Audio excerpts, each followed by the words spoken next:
You are now listening to Out of the Blank.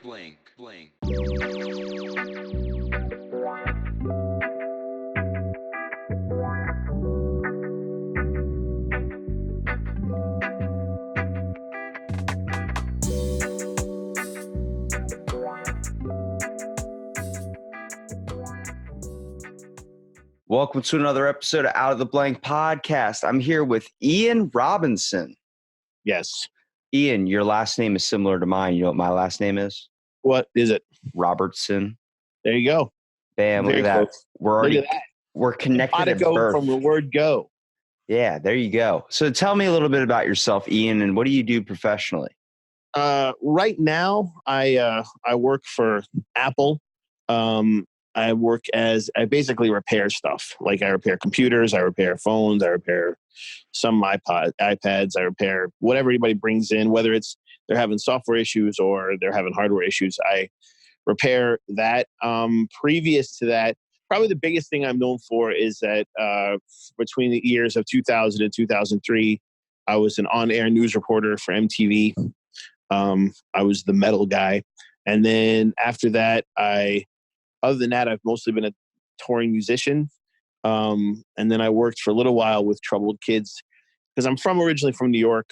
I moved to Boston. I lived in Boston for about 6 years and worked with troubled teens. And then I moved to Cincinnati with an ex-girlfriend to go back to school. And I went back to school. Me and that girl broke up, and I was kind of going to leave. I was going to finish out my school in Cincinnati because it's just a cheap place to go to school and get a decent education and go back to Boston. And then I met my wife here, and the cost of living here is crazy.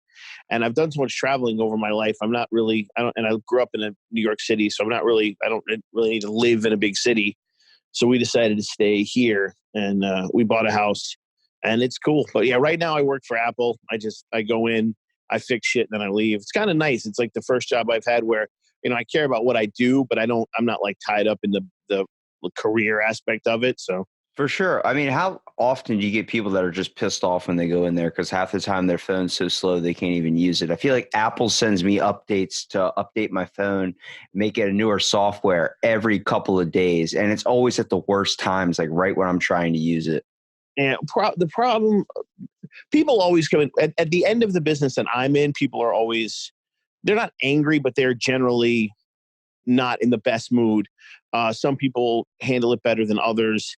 Some people understand technology. Usually it comes from understanding technology. A lot of people, and this is not their fault, this is just the way it is with anything. It's just like, with a car. Like when I bought my car, I was like, great, I bought a car. It should be fine forever. And that's just not the reality of it. But I don't know anything about cars. People come in, they don't know anything about technology. They're like, I bought this. I paid $1,500 for a fucking phone.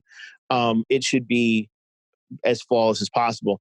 That's just not how technology works. The problem with the updates is that, and this is true of us or anybody who does any kind of software thing, is once you update the software and the phone or the iPad or whatever, it starts running at its optimum rate, any small problem that was kind of hidden in a less optimum running state becomes much bigger. So all of a sudden they have to send a patch for that to be fixed. So it seems like they're updating the operating software constantly, but they only really update this operating software in a big way once a year.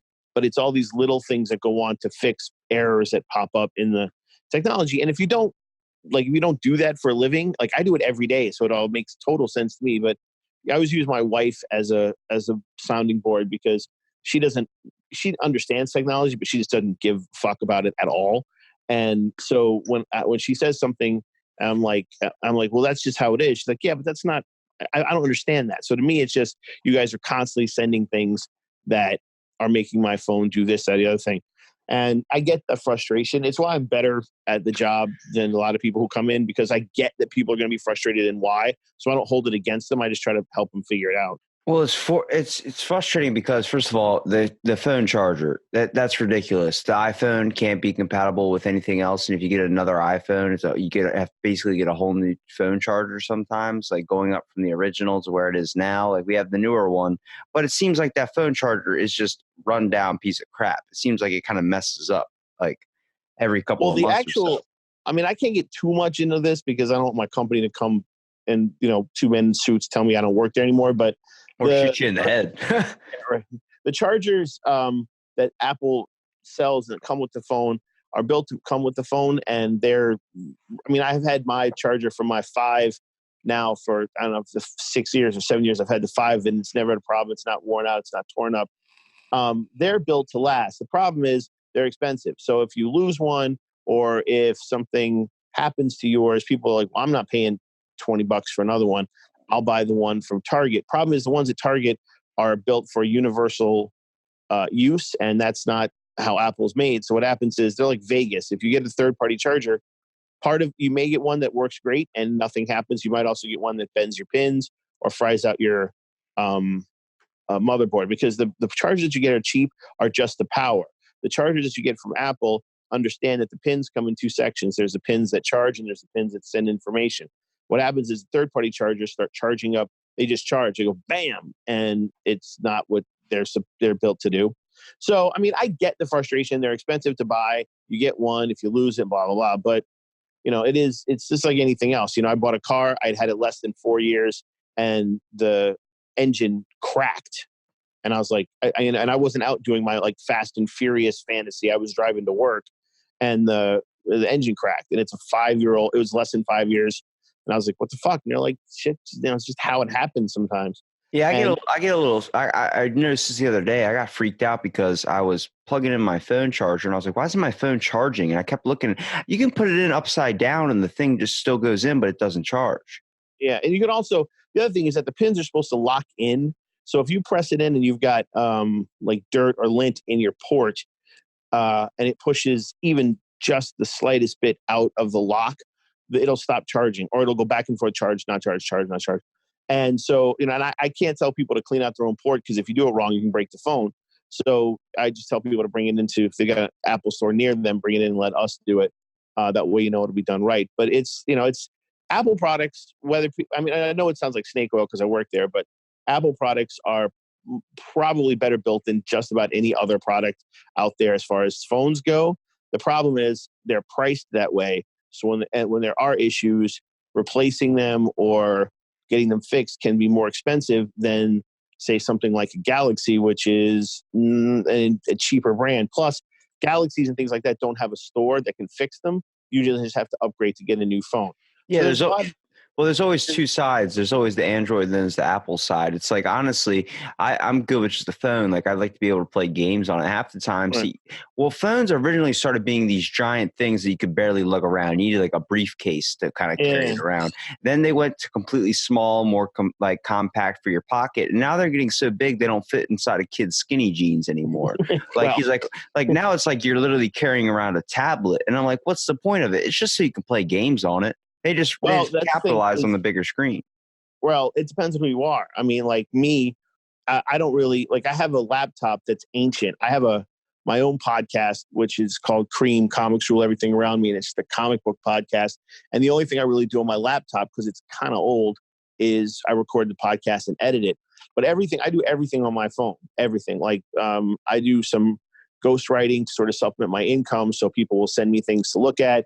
I will. I do emails all day. Everything I do on my phone. I'm 48 years old. My eyes are not what they used to be. So having the bigger screen for me is awesome. And then for some people, like my wife has the normal size screen. It's not a big deal. A lot of people wish that they would keep doing the smaller 5 for the people who wanted it. I don't know. That's way above my pay grade as to why they're not doing it. But the more people, the problem is everybody does everything on their phone. And so the more the phone is responsible to do, the bigger the technology has to get. It's just the nature of the beast. If you want the phone to play games, take care of your contacts, your meetings, contact people, be able to do FaceTime, be able to hold your records, be able to manipulate and edit reports and things on your phone, the technologies can't stay itty bitty. It can't stay flip phone size, because that was not what it was built for. So it's interesting. With both sides, I get it. I understand. Like, people come in all the time and they're like, I wish I could just get a flip phone.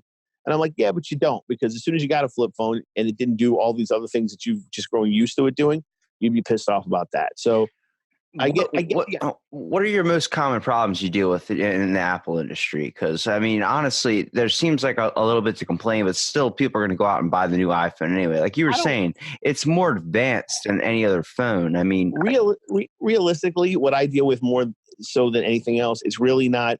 I mean, people drop their phones and crack them, or drop them and down. Or, people run over them with cars. They leave them on top of their. Accidents happen. I deal with accidents. People come in and go, "I broke my phone." More than anything else, the phone works fine. They're happy with the phone. They love Apple. It's all kumbaya. They just broke their phone. That's the main thing that I work with.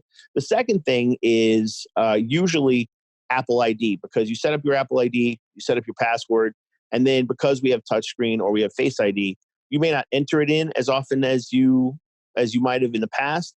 And so something happens, or you have to change it, or the password, something goes on, and you don't know your password, and you have to try to figure it out. A lot of people don't know how to do that, and they'll come in and help me. Very rarely, if ever, is it some kind of like, what the hell? Why does this not work? I blah, blah, blah. It's very rarely that. It's usually, I broke my phone, or can you help me with my Apple ID? Occasionally, you'll get things that fail, but most of the time, when you get things that fail, Apple can fix them if you're still in warranty for nothing, or if you're out of warranty for very little money. So like I said, and I don't want to spend too much time on Apple because it's my job and I get real weird about that.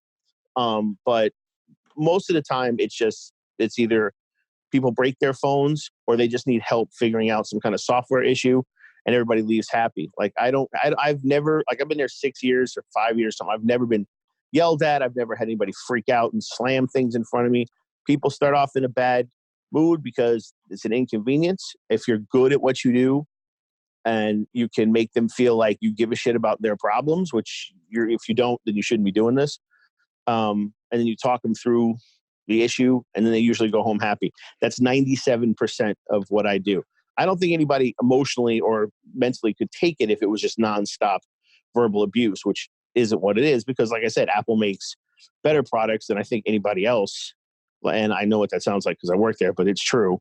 And so you don't get a lot of these hardship, awful stories. It's mostly just, my phone's broken, can you fix it? My phone's broken, can you fix it? And then we fix it and they go home happy. But yeah, it's hard when you get a cracked screen too, because it's interchangeable. But how do you go from creating working with Apple and then creating a podcast about comic books? Like this is obviously something you probably had as a child, right? Well, yeah. I mean, when I was a kid, my grandfather worked, I don't think they have them anymore. My grandfather worked at a distribution house. So basically what used to happen back in the day in like the 60s and 70s and 50s and stuff was comic books and magazines would send all of their shit to a distribution house in your town. And then your town, they would send it out to the magazine stores, bookstores, 7-Elevens, or whoever got the magazines to whoever sell them as retail. So my grandfather ran one. He was like the manager of the whole thing. So he would go through, and when I was a kid, he would pick me up, Charlie Brown collections or Archie digests. And I just started reading those. And then when I got to be about 7 or 8 or 9, I guess, I don't know, I found my first Batman comic, and I fell in love with Batman. So he started just picking up all the comics that came through from DC or Marvel, because that was all there was back then. And he would just send them to me in these batches. And I started reading them. And it's one of these things, it's like, the comic books, punk rock music, professional wrestling. Like, it's one of these things I picked up as a kid. And even though I'm almost 50, I just never let go of. So, I've been reading them this whole, I'm sorry. Do you have more of a fascination with the artwork, or do you have more fascination with the storyline? Because I found like the art is amazing. It's just like when you had a Pokemon card or a Yu-Gi-Oh card when you're a kid. I mean, the artistic talent that each artist puts into making a comic book and making their own version of it is amazing, whether it's the story or whether it's just the artistic talent. Now, when we go to the story, there are some comics that do have a kind of crappy, I guess, more artistic feature to it, but the story is so damn interesting that it makes you want to keep on reading page after page. Yeah, well, that was sort of, it also has to do with like what you're reading. Like right now, the big two, like DC and Marvel. DC and Marvel are always essentially going to pump out the same thing. And I read these comics and love them, so I'm not talking shit. It's just the truth. They will, superhero A goes up against bad guy B for a stretch of comic books, and then the story resigns itself, superhero wins, and then next problem shows up. They have the same template. They know what works. So it's just like Call of Duty. They're going to keep pumping out the same kind of template for it because that's what works. And they'll update them sometimes. Like, when Batman first appeared in 1939, he was this dark Avenger. In the very first comic book, he actually kills a guy. He had a gun when his first run too. And then when the Silver Age came, like the 50s started and the downfall, so the comics got big, World War II happened, and then post-World War II, comics started to fall apart. Well, in the 60s, the Batman TV show came out, and it was goofy and silly and campy. And that's kind of what Batman became, because it started in the Silver Age. The Silver Age was a lot more about science fiction and putting comic book characters in weird things like, Superman becomes a cat or Batman goes to space or whatever. And so Batman was super, super campy. And those stories are really fucking stupid. But the artwork, you had some of the, giants at the time fucking doing work. And so the artwork was awesome. And then, the Bronze Age, they started getting more into making them, and this happened, of course, with the success of Marvel, because Marvel's comics, Jack Kirby and Stan Lee both helped make comic book characters a bit more 3D with real life problems like Spider-Man and, well, Spider-Man was Ditko, but the Hulk and Spider-Man and Captain America and all that. And so what happened was Batman, Denny O'Neil and Neil Adams were like, all right, well, look, Batman used to be this dark character in these dark situations. Let's bring him back to that. And they brought back to that. So then when you look at that, you have this great marriage of both story and artwork, because Neil Adams was a tremendous artist. Denny O'Neil wrote amazing stories for them, for Green Lantern, for Green Arrow. And so the two were married. And then the 80s came. In the 80s, it became much more about the artwork and less about the story. 90s, it became more about the story. Then the mid 90s became more. So it goes back and forth. And every now and then you'll get these meetings of the minds. Like right now, we're in a really good time if you read comic books, because the stories are really interesting and the art is usually pretty tremendous. There's a lot of great artists out there. The weird thing about comic book, you're getting a little hyperactive here. Hold on. Let me hop in here real quick with this one. So with the weird thing about comic books that I really, really enjoy is the fact that movies, like, when they kill off a character, that's it. That character's not coming back unless you're doing like some type of Dragon Ball Z where he gets a wish and all these things that they come together to bring the character back. But you watch a TV show, when a character dies, that's it. Okay. If you invested 8 seasons of that character's gone.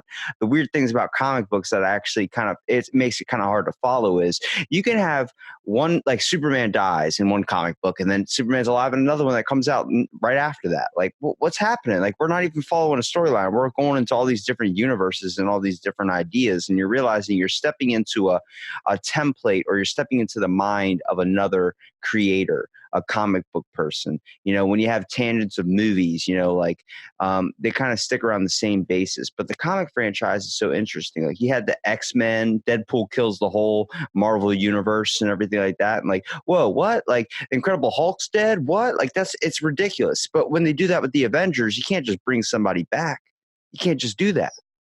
Well, I mean, that's the thing about comic books that make comic books much more interesting than just about any other medium, is that there is the specific continuity of the numbered books and all the different sort of adventures happening there. But then there's also offshoots. Like if somebody decides, hey, I want to do this sort of Elseworld thing where Deadpool kills off the Marvel Universe, he'll do a 4-issue series of that. You'll read it and you'll enjoy it. But in your head, it doesn't really affect the continuity of what's going on, one issue to another in the main universe. And both DC and Marvel, and the same, I guess, goes for Image and Dynamite and some of the smaller ones. There's the main universe. This is what's going on in this sort of line. And then there's these offshoots of, some call them Elseworld, some call them What Ifs.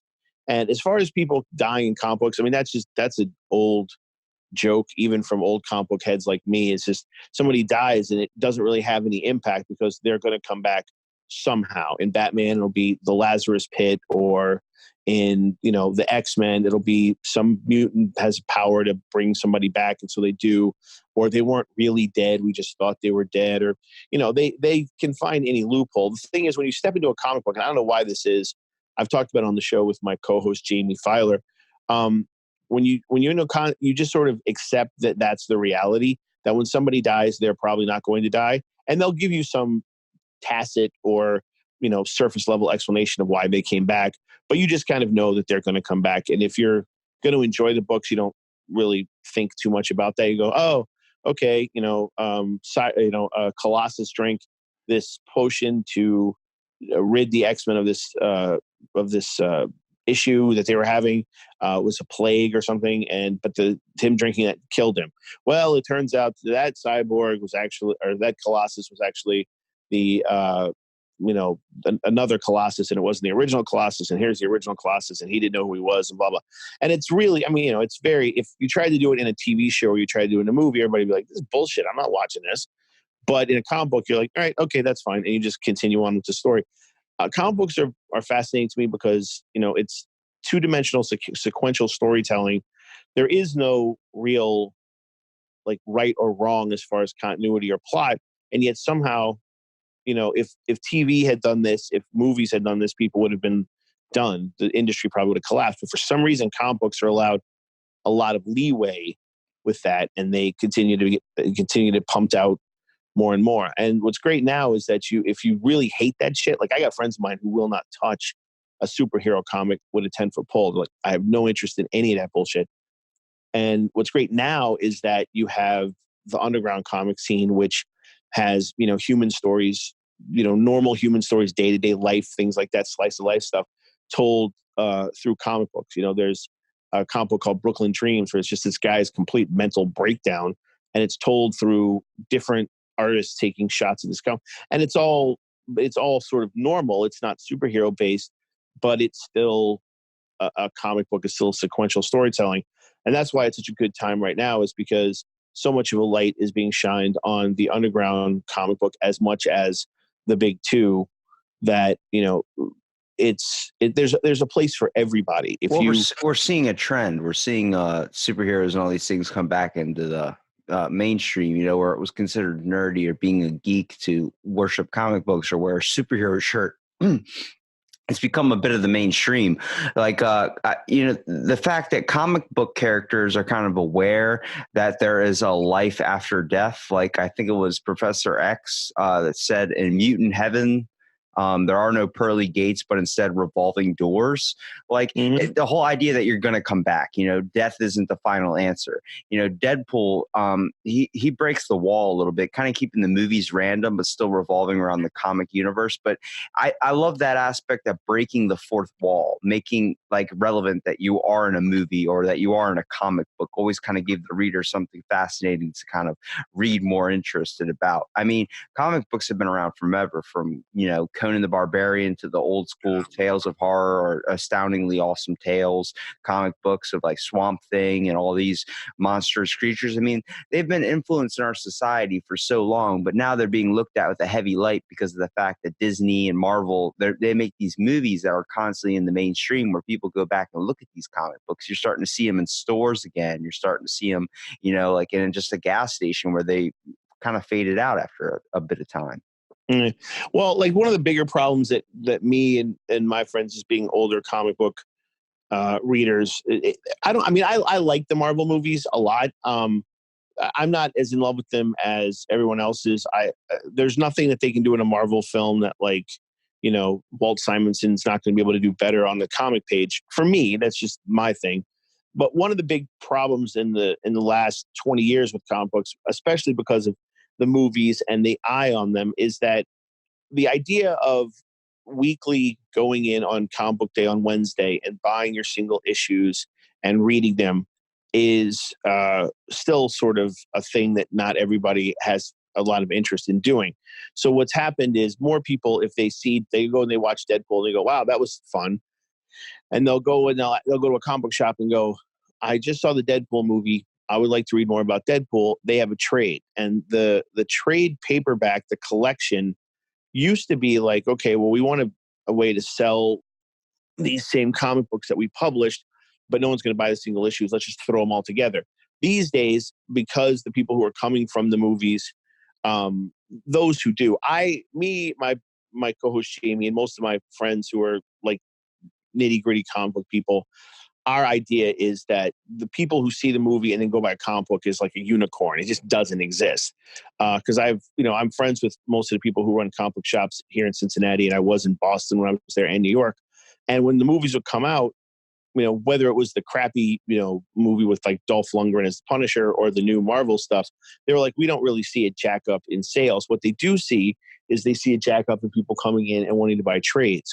So now the industry has bent itself to every individual single issue has to have a storyline that lasts long enough to create a trade paperback. And that is an issue for us because it used to be, Spider-Man would have a story that was one issue long, or he'd have a story that was maybe 2 issues long. Now everything is an event.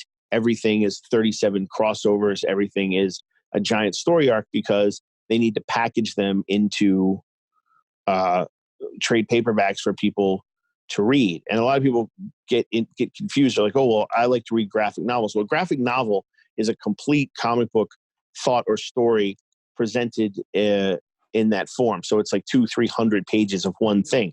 A trade paperback is a collection of individual issues that form a story that people can read a little bit easier.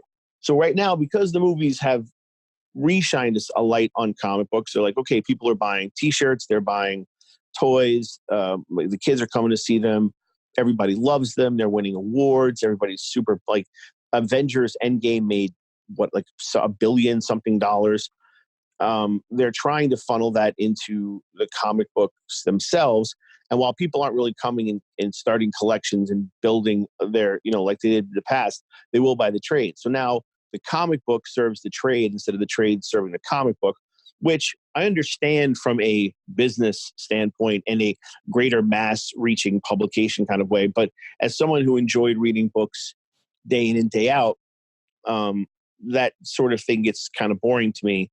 And it's another reason that I really appreciate and immerse myself more so in the independent comic book movement, because it'll either be an actual graphic novel or they don't really care how much they sell. That's not really what they're about. So they'll do a 2-issue serious story about their character and then move on, or the story will be very weird, or it won't make a whole lot of sense as far as linear storytelling, and that keeps it interesting.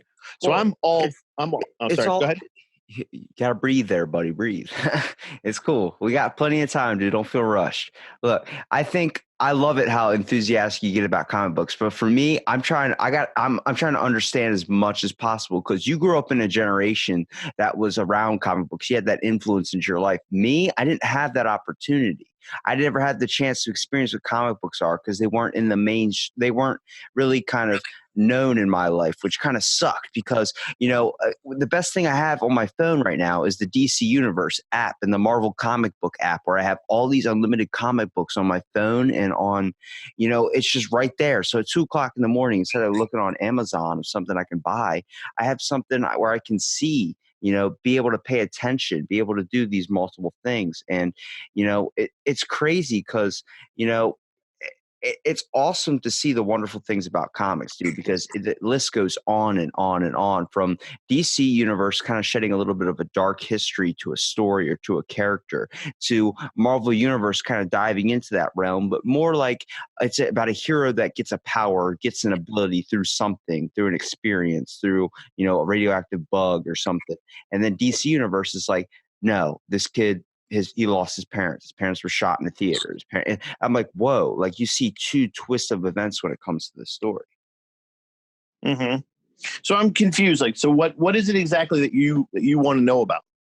I'm just interested in kind of understanding, like, a lot of people look at comic books and they think it, like, now how it's popping into the mainstream. Before, it was looked at in such a strange way, like it was seen as you were like a nerd or something, or you didn't understand the full story. I've been yelled at by comic book fans when I go see a movie, and I might be that unicorn because I go to a movie. Like, I saw X-Men and I learned about Quicksilver. I didn't know who the hell Quicksilver was. I heard of him, but I never knew about him. I decided to read into the comic book. books, and it was all from a scene from X-Men, like The Last Stand, or not The Last Stand. It was not First Class, but the one after that, the newer one, Mhm. where they had him running slow motion in that house. That was Yeah. one of the coolest scenes. I think that would get any kid to chase after it. And it's like it adapts to a new generation. I mean, it's hooking on to children in a way, such as like, my little cousin can watch a superhero movie or watch a superhero TV show now, and he decides he wants to go look up the comic books because he never even knew what they were. He didn't even know what a comic book was. I was like, I barely knew about it. I used to get the ones off the gas station, like when I went to go get Yu-Gi-Oh or Pokemon cards in the morning when I was hanging with my grandparents. I'm like, what is this? Like, I had the old Japanese ones, like the old style comic books where you didn't understand what they were saying, but you knew what bang and pop meant when it popped up on the comic book page.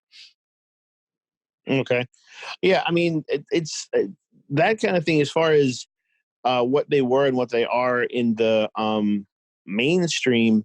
Um, Trying to think, it's that can be put along with anything that was once counterculture and then now is mainstream. That just sort of happens. Like I grew up outside of comic books. I grew up in the punk rock scene, and when I was a kid and I was listening to punk rock and I had spiky hair and all this stuff, I got made fun of, I got beat up, I got picked on, whatever. And now, thanks to Green Day and Rancid and Blink 182 and Green Day, I love that. And bands like that, punk rock is the mainstream. Like the T-shirts that now everybody and their brothers got like colored hair and multiple piercings. I mean, when I first started getting tattoos, this is in the early '90s, late '80s, early '90s. I got my first tattoo and I got fired, and people wouldn't hire me for jobs, and cops would follow me in grocery stores and things like that because they're like, "Oh, you have a tattoo. Clearly, you're a scumbag." And now, tattoo stores are on every block. And, I work with, 100 kids who are 20 years old and they all are covered before they even really understand the fact that they probably don't understand is that these are permanent. And so that's just, that just happens. And there are people who fight against it and there are people who get mad about it. I used to when I was younger because I had the vitriol of youth and I was going to show everybody, you can't have this, it's mine.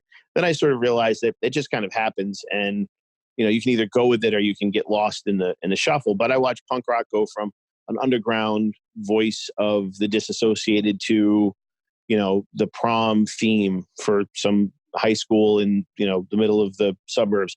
I watched tattoos go from, if you have one, it was like a solidarity thing with other people that you were stepping out of the normal culture, and I've watched it become part of the mainstream where now it's almost like a rite of passage. Like used to be getting an earring was a rite of passage, now it's getting a tattoo. Same thing with comic books. Comic books used to be you're a nerd, you're a geek, you're a loser, haha, you're whatever. And comic book stores were these dark places and people go in here and go, what is this? This is dumb. And you took a lot of abuse for it, and then people found them for whatever reason, TV shows, movies, uh, and people started going, oh, well, maybe I'm into this, or maybe I know about this. And the light shined on it and it became part of the mainstream. That happens across the board with everything. anything. Yeah. Yeah. And that's just the way that is. It's crazy to see how people can be so one-sided and pick on these people they considered nerds and considered all these geeks for looking up comic books when now they're the ones doing it themselves. You find them getting fascinated with it. I think it's the idea, like when it comes to a comic book, you want to look up to a superhero. That's what you want to role model as. You want a superhero. You want someone that's invincible and someone that's like a good person and all these types of things. But we choose to put all our faith in celebrities. We choose to put our faith in people that are known to be flawed. I mean, you look at someone in media today that would get bad attention or bad publicity. Like they're people. You're treating them like they're superheroes. You're investing so much time into them, and you're trying to structure your life off them. You're supposed to structure yourself off something that is obtainable, but you're also supposed to realize, there's people that have faults. The best part about comic books is the heroes might have had faults, but they had something that was overcoming that. It gave you a perseverance. It also taught you a lesson in a comic book. Yeah. Well, yeah. Well, go ahead. Oh no, I was just going to say that the difference at least from what I can tell, in celebrity culture and comic books is that, you're right. People a lot of times will look at celebrities and go, well, I can't believe you did this. You're supposed to be a role model. And technically They didn't sign on to be a role model for a kid. They signed on to be an actor in a movie or to play a sport. With comic books, I think superheroes are given a lot more leeway to be um, dark or to have pitfalls or whatever, because everyone just goes, well, it's just fiction.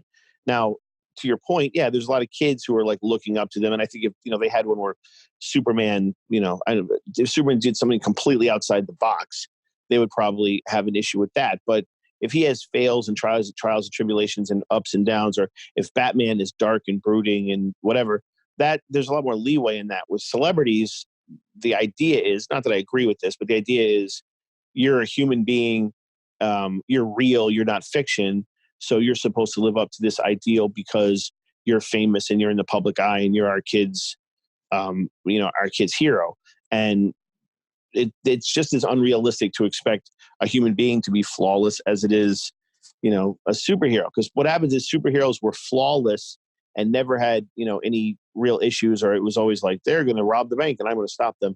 And that was the Silver Age. And a lot of people, if you go back and read the Silver Age now, they can't even get through them. They're like, this is so silly. This is so stupid, because there's no, depth to the character. There's no dark side. There's no pitfalls or pratfalls. Superman's never questioning himself, or Batman or Wonder Woman or Green Lantern or X-Men, Wolverine, any of them. Like, you could never have a Wolverine character in the Silver Age because he's a killer, basically. That's like one of my favorite. That's one of my favorite superheroes, to be honest with you. Yeah. Wolverine. I love the original costume content to him, though, not the newer kind of version they did with Logan. Yeah. See, and the thing, one of the reasons that Logan, because he's one of my favorites too. One of the reasons I think Logan is so popular is because he taps into a side of us that we would all like. That no matter what comes in our face, whatever, no matter what comes up at Primal us, side, the primal. Yeah, I'll be able to fuck somebody up if they get in my face. If someone fucks with me, I'm going to be able to kill them. That's why the claws, even though they're not the most powerful power in the world, it's the coolest. Because if someone comes at you and you just pop those out, they're going to be like, just kidding, and walk away. And the fact that he can heal. So you're basically unbeatable. So no bully, no, bad person, no mugger, no anything can come at you. And also, he has no problem killing people. Well, a superhero who has no problem killing people, that's inherently interesting. So people are like, oh, that's awesome. Wow, I want to know more about that. But then, the celebrity who has no problem killing people, well, you have to go to jail, and thanks for playing our game. So it's, they're both people that they look up to, but it's a very, different reality. It's the same thing. Like, Superman has so many detractors because he can blow out a star with his breath. How do you put tension or drama into a comic like that? Like, what can't he do? Stephen King once said that he liked Batman over Superman because it's the concept. Superman, he is this invincible figure in a comic book, and you said it, but he's also limited by something. And it's the concept of, if you have a superhero or anybody that has amazing everything, can never get hurt, can never, doesn't have one single weakness, it makes him unrelatable. See, this is what makes superheroes so fascinating, is because they have a weakness. They have something that is their downside. Superman is kryptonite, Wolverine is apparently getting his head ripped off, it's Deadpool. Like, he's the only one that doesn't have some type of fatal flaw, unless they put a bullet with cancer in it or something and shot him with it. And then, it sped up or took out his powers or something, where you saw it in like the original Deadpool movie. It's crazy to see. Like, the one movie I did not like that they had Wolverine was Logan, was because you saw something where you didn't ever thought could happen. Wolverine aging, Wolverine turning into this, mortal man, this guy that was becoming sick and his cancer was coming back faster. It was a good idea, but it was something I was like, damn, I don't want to see this happen. Yeah, they did that in that movie was taken off of a comic book called Old Man Logan, which was supposed to be set many, many, many, many years in the future. The one thing about Logan is that Logan is always aging. He's always sick, or he's kind of always fighting off the poison of the metal that's in his body, but his healing factor keeps him above that. Technically, if you want to go by technical, the older he gets, the slower his immunity is able to work against him. So they had this whole, after the success of the miniseries, they had this whole series of Old Man Logan, where he was from, going back to what we were talking about before about all these different universes. He was from a different universe timeline, and he got put into the normal continuity by something that's way too long to get into, but he was there and he's dying because he's so old that his healing factor is starting to fall apart. And he's going through this adventure trying to right one last wrong before he dies. And they kind of took that for Logan, I guess, to make the character more interesting. I'm thinking to show off the fact that the guy who was playing them had aged after the 10 years that he'd been playing him. I was not a big fan of that either. I didn't really mind that Logan was aging. I didn't really care for the fact that Professor X was a senile old man and the whole thing with his daughter. And I was like, this is a bunch of good ideas that just aren't being executed properly. But as far as Superman goes, and back to the note, when Superman was created, it's funny because when he was created, he was not unstoppable. Like bullets would bounce off him, but he couldn't fly. He could only leap tall buildings with a single bound. And he was a social avenger. Like he fought corrupt bosses who were ripping off the people who worked for them, and Lex Luthor. Yeah, and all these other things that he was doing that were very social conscious. And at some point, he became the tent pole for the government. Like he was the government's go-to guy, and his ability to be invulnerable was everyone really embraced that during World War II because it seemed like the world was ending, and to have somebody that couldn't be hurt go in and just take care of it. At that point, everyone really embraced that. As people got older and times changed, and values of pop culture and the mainstream changed, people didn't want to see that. They wanted to see their superheroes with flaws, and so writing Superman became more and more of an issue. That's why they throw everything but the kitchen sink at him. He's got a kid, he's got a wife, he's got a this, he's got a that, he's got a family, he's got these different worlds that are living in a bottle in his house in Krypton. And that for me, it just doesn't interest me. If you could have one superpower, what would it be?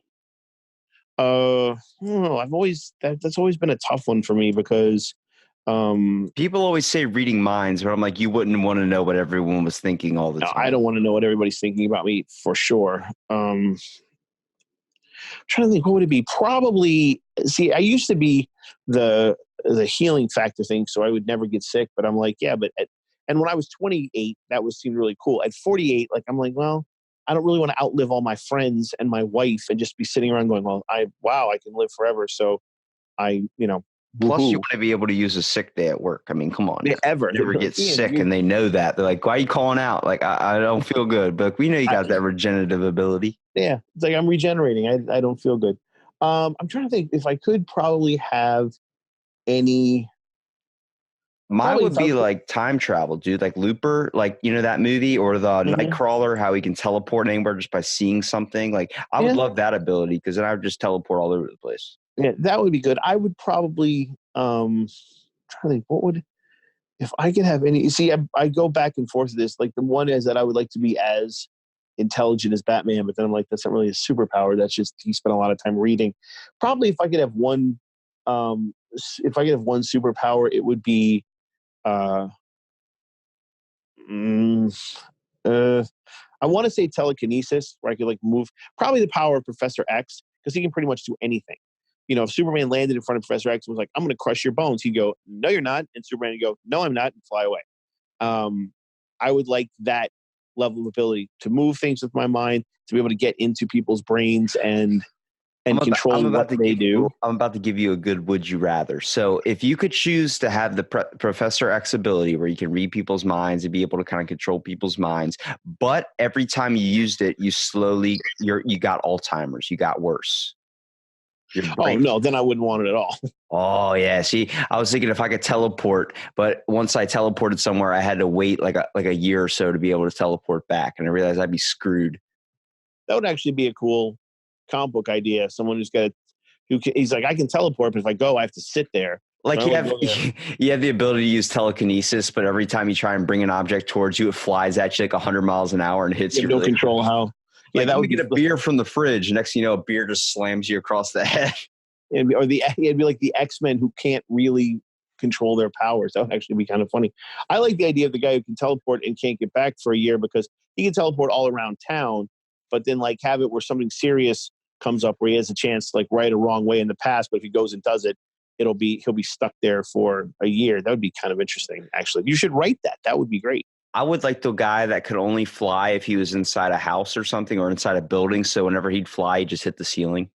Yeah, that would be a little bit more on the like Mad Magazine end of it. But the other idea would be an actual really good comic book. I don't know. It's hard to explain. It's hard for me because there's so many aspects. Like I would love Hulk's strength, but I don't want Hulk's temperament. I would love Batman's intelligence, but I don't want, Batman's basic. That's the great thing about Batman is that he's just a human being. He just happens to be the ultimate human being. He has to be extremely wealthy as well. Yeah, that would be nice too. I guess I could go with that. Yeah, it would have to be, if someone came to me, it'd have to be the Professor X, just because I could live a normal life, but I could also do good for people. The only other thing I would want, would be the ability to heal other people. Like if someone said, here's a superpower that I could like walk into, the Ronald McDonald house and be like, you no longer have cancer and you no longer have cancer. And just walk through the world curing people of diseases. That would be nice. That would probably be the one I wanted. If someone said, you can do anything supernatural, it would be able to cure anyone of any disease without it costing me anything, like you were saying before. That would probably be the one, because then I would because I spend a lot of time doing charity work, benevolent work through Ronald McDonald House with Apple.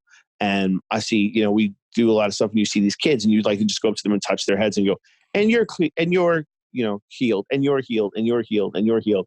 And that would probably be it. I guess if I had to really think about it, it would be the ability to heal people of disease, sickness. One of my close friends, he's got a daughter who's non-communicative. And I would like to be able to just go up to her and she'd be cured. And then that would be great. There you go. That's what I would like. That's probably it. That's a good one. That's definitely good. I think a cool, like one of my all-time favorite superheroes, a lot of people give him a lot of crap for because he technically doesn't have any superpowers, but he gets it from a ring, the Green Lantern, one of my all-time favorites. I mean, I love that concept. First of all, like to think that there's other like planets out there and they choose one off each planet to basically be the protector of that planet, that the smartest one of that generation or something, or, just the one who's the most honest and true.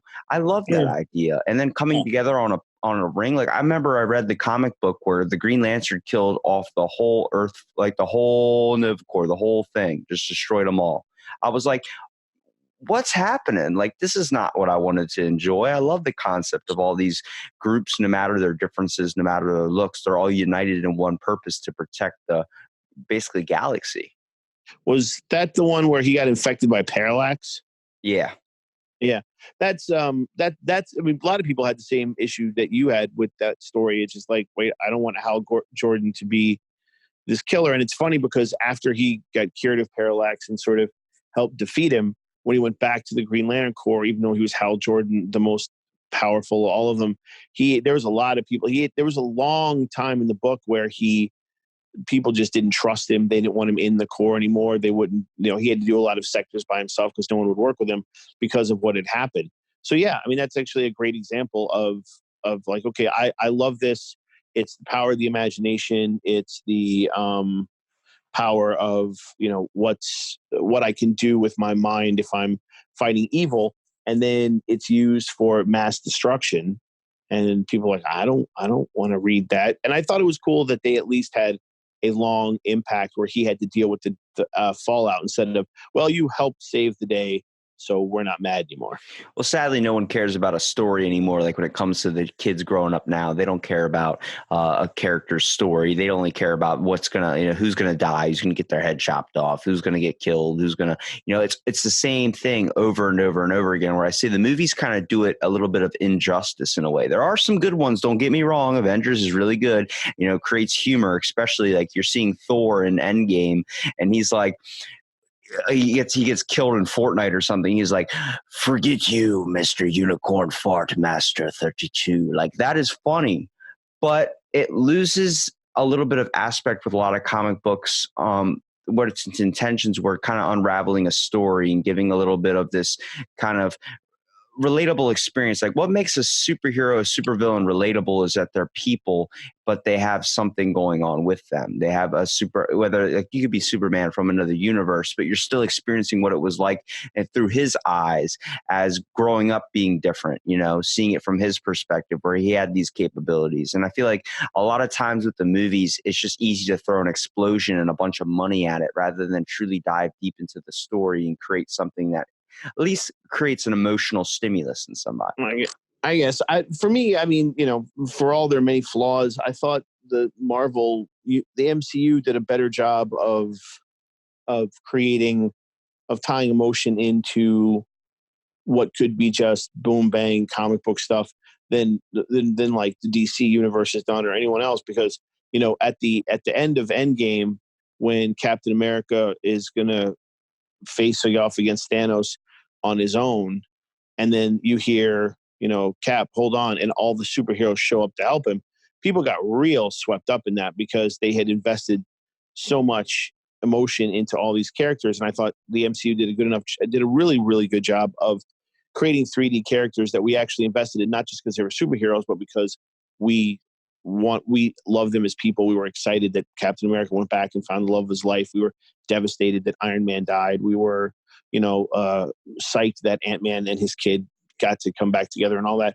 I thought they did a much better job than other movies have done in creating that synergy. And it's funny. I think the reason they're so successful is because they do connect that synergy. If people either want a complete lack of story, like the Fast or Furious movies, or they want to have something that they can invest in. And if you see the DC never could get the combination right either way. So all of a sudden they had nothing, you know what I mean? Like nobody cared. No one went and saw those films or wanted to see them or thought they all sucked. So yeah, they really shot under the radar, or they really over the top produced it. I think we can't ever find a common ground when it comes to these comic book movies that get made. It always seems like they have to go all the way out, or they have to go just the bare requirement. I'm like, let's find a common ground. Like I love the Green Lantern movie, even though a lot of people gave it trash, and so did Ryan Reynolds. But that was only because it was the only superhero movie for the Green Lantern. It was the only one at the time that I was like, love it or hate it. Yeah, there's things they could have added to it that could have made it better, but it was still a movie I was going to enjoy either way. yeah, fair enough. I mean, I did not like the Green Lantern movie, but mainly because I thought they didn't really do anything to attach it to the actual story of Hal Jordan or make him anything other than just this vessel that we could show how cool our special effects could be. But that's that. At that point when it came out, I don't even know if I think MCU was in its infancy. So I was just sort of thinking that you just can't make a good comic book movie. Probably the best example of that is the Watchmen. The Watchmen's a good film, but it's not a great adaptation of that. And it's very adult. I ordered that when I was sitting with my parents, and I thought it was going to be a cool superhero movie. And let me tell you something, it was not. First thing you're seeing is Dr. Manhattan and his naked self all over the screen. I'm like, whoa.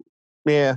Well, I mean, that was the first foray into let's seriously, giving superheroes personality disorders or traits that are a little dark or whatever is one thing, but to treat the superhero world as superheroes are a bunch of assholes, like fully human, as in they have dark sides, they do fucked up things, they're interested in fame and money, and one of them is a fucking horrible rapist and all sorts of stuff. That no one had ever done anything like that. So when the Watchmen came out, everybody was like, whoa. And luckily, Alan Moore and David Gibbons were good enough storytellers that it got the point across that what Alan Moore was saying was, we worship superheroes and we give superheroes all of this levity to protect us and control us, but we don't really know anything about them. And if they did turn out to be assholes, what could we possibly do about it? And so, but when they tried to translate into the movie, it just kind of became a special effects thing. And they tried to sort of shoot it darkly so that it looked dark and deep, but it really wasn't. And it just kind of failed on that level. But I also think that that's one of the few comic books that could never actually be shot as a film. There's too much in between the panels. There's too much that the brain fills in for that to work. But anyway, that was just one example of where they tried to attach a human emotional element to a comic book and it failed miserably. The other would be the DC. MCU they're not perfect by any stretch of the imagination, but they managed to get that synergy really, really right, where you cared so much about these characters that, like, when Black Widow sacrificed herself to get the red stone, there were people next to me that were like weeping. Yeah. A lot of people got impacted by it. I loved how they were able to kind of come together with it all and be able to kind of do it justice in a way, like still make, what the essence of what superhero movies and supervillain movies are at their core, Right. obviously teaching a lesson, but obviously keeping the person on their seat, not just waiting for, oh, well, I saw that happening. Like you're watching The Walking Dead. It's the same thing over and over and over again. It's like eventually people are going to get tired of it. And I love, like, where I do see like they do try super hard or they don't try at all.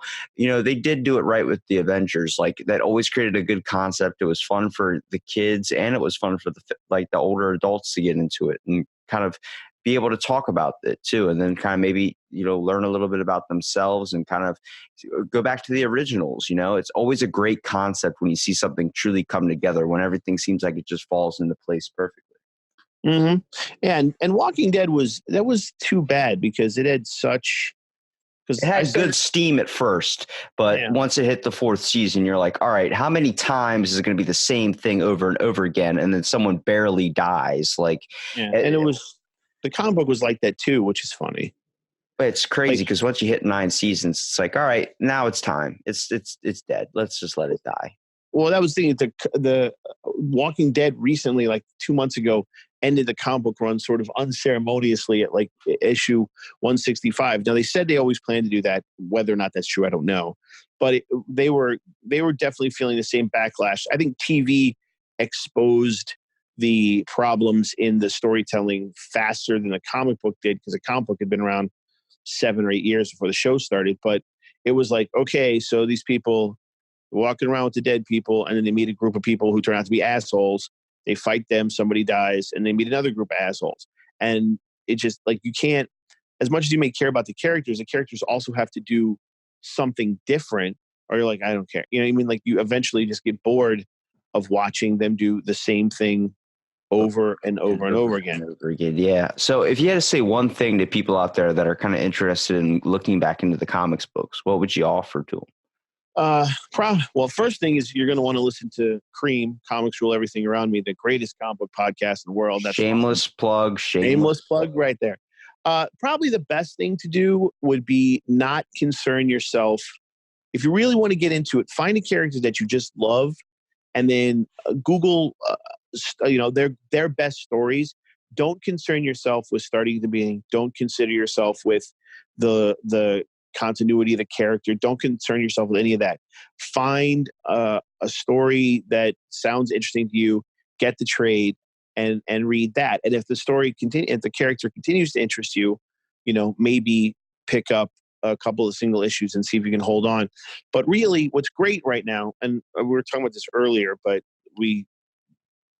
what's great right now with the trades, even though some people have a lot more people have problems with this than I do, because I'm at the point now, I've watched punk rock, tattoos, comic books, horror films, everything, become part of the mainstream culture that there's no reason to fight it. It just is what it is. So one of the great things, the pluses about it, is that if you are that unicorn who saw the film and said, well, motherfucker, I'm going to go out there and find a comic book, you can do it without having to immerse yourself in a lot of bullshit that you may not want to get involved in. So if you love a character, Google them and be like, top 10 Wolverine stories. Read through the descriptions, find the ones that you like, and read those. And don't worry about, I have to be a collector, or I'm going to be a comic book guy, or whatever. Just read what you like and enjoy it. That's the best way to do it. Well, hey, I appreciate you being on the podcast, Ian. It was great talking to you. And thanks for too. enlightening me about the world of comic books, because honestly, I'm still... I had a pleasure too. I'm sorry I kept cutting you off. I get real excited talking about this stuff, but I had a great time. Thanks for having me on. I really appreciate it.